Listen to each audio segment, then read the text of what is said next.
So this afternoon we are going to explore tools that we can use to effectively work and kickstart this process in here.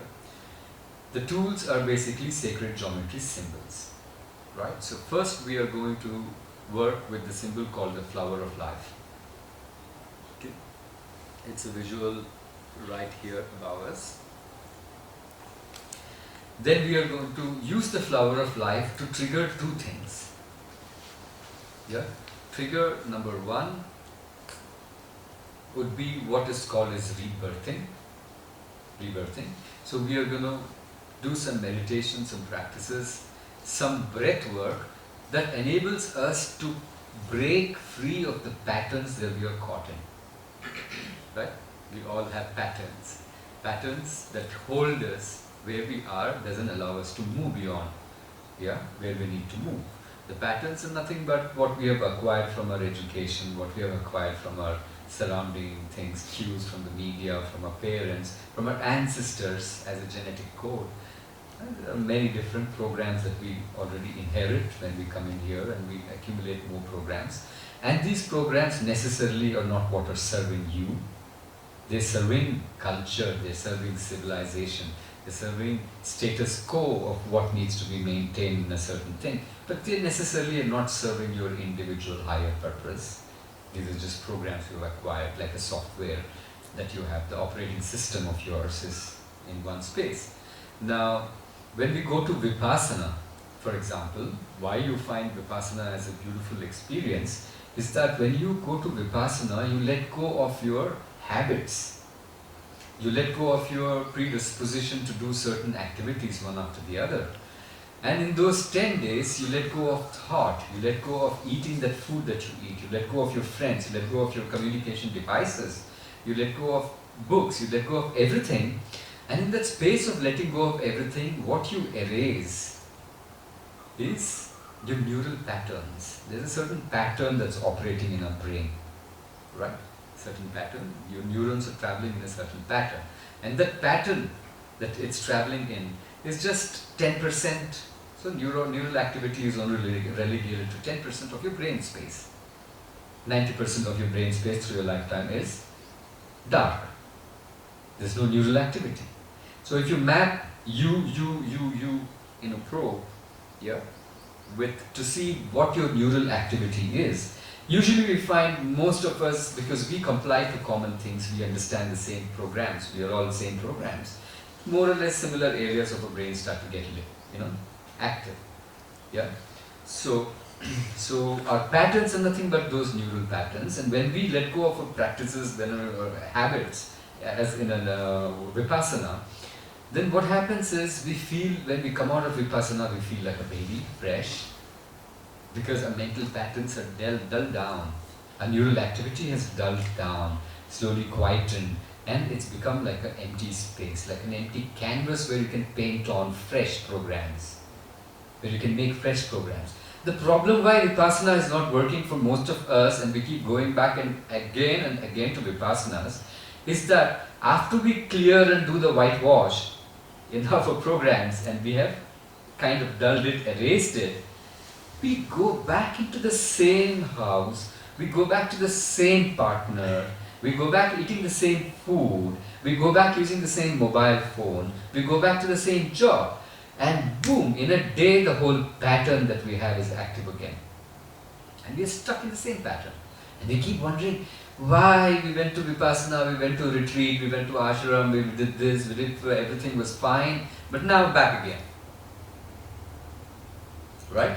So, the idea of rebirthing is the idea that you erase the old pattern, the program that you have, the software or the operating system that you're operating on, and replace it with something. Now, Vipassana's limitation is that it erases, but it doesn't replace, right?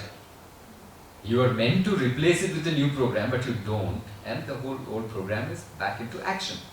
So now, the idea of actual sustainable rebirthing of yourself as an individual, seeing yourself new, is to see the world new, is to see everything new, is to erase the old program, replace it, snap it with a new program, new operating system. And the operating system needs to be your individual operating system that helps you reach your highest potential. Right? So, now there are other tools you can use to actually have a better program. So let me quickly give you a thing of what happened with me and how I came about being in front of you in this space right now.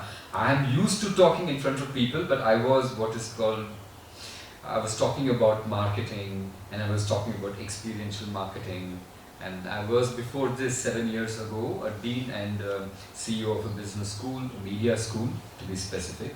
Before that I was a executive, I was the CEO of an advertising agency in some other countries. I was like in media basically and advertising marketing. My agenda in life was to make a lot of money, and none of this really made any sense to me then. Energy or chakra or pineal gland would have been like, what are you talking about? Talk to me about real things.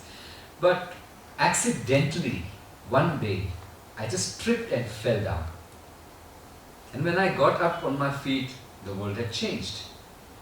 Actually, the world didn't change, I had changed. I found that accidentally my old program had just short-circuited, and in its place had come a new operating system. Because when I opened my eyes, I'm just giving you a little more interesting way of putting it, but something like that, metaphorically. So when I opened my eyes, nothing seemed the same to me. The way I looked at money earlier, I opened my eyes and money didn't appear the same to me. It was like, what is this? It's just some paper. Or all the values that I carried, definitions that I carried in the past, suddenly twisted itself on its head and everything was new. So at the time something very interesting happened. I made a wish that was a very random wish, that I want to be a tarot reader because I don't know anything else in the spiritual. The only spiritual thing I could think about is being a tarot reader at the time, because my sight was limited, I didn't know much. The second thing I thought about is I want to be a sacred geometry artist, a painter. I don't know anything about painting.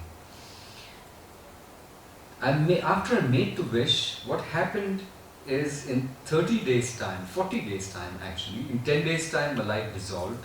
I tripped and fell down, something like that, accidentally, but so 10 days, my whole life, who I was, just dissolved, everything just crashed. The next 30 days, I don't know how, a series of accidents led me from one thing to another, and I landed up in a place and I started to paint. I didn't know how to paint, but I don't know how, but I was standing in front of a room full of paintings that I had painted. Right? So this complete reversal of how things start to function, how I start to function and how reality started to function with me was crazy. I just didn't know what was going on. This led me to think about things, and I realized that when I made this wish 10 days before that, I had accidentally looking up some research online about conspiracy theories and how Illuminati rules you, and how 2012 phenomenon is happening, all those things, and all this. Then I read that Leonardo da Vinci was an Illuminati, and then I saw his work, The Vitruvian Man, where this guy is stretched, arms stretched, he's standing with his feet and arms stretched. And I read there that he had plotted this man on a sacred geometry symbol called the Flower of Life. And then I saw the Flower of Life, the symbol, for the first time. And the moment I saw it, I don't know what happened. I was just looking at it more and more. For the next 10 days that followed, I was just looking at the symbol, exploring it, understanding it, looking at it back and forth. And then I made that wish. So looking back, when I was trying to figure what triggered this thing in me, what happened, how did I trip and fall, and when I woke up, what happened, then I thought, hey, what was I doing? I was looking at the Flower of Life. The first reaction to a skeptical, rational mind, a thinking mind, was, how can a symbol like this, change things for me? Change my reality.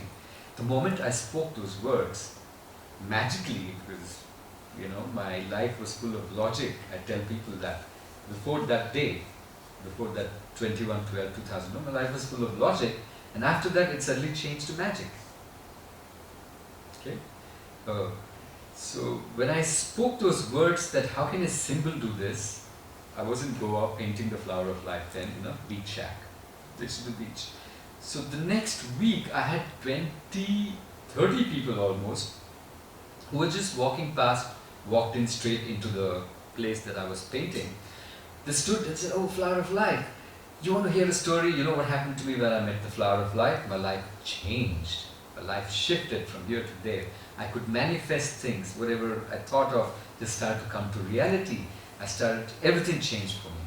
So not one, not two, 20, 30 people in the span of a week that I was standing in the beach shack painting, just kept coming back to me and telling me the same thing over and over again, till I too looked up and said, "Okay, I get the message. Can you stop the messengers now?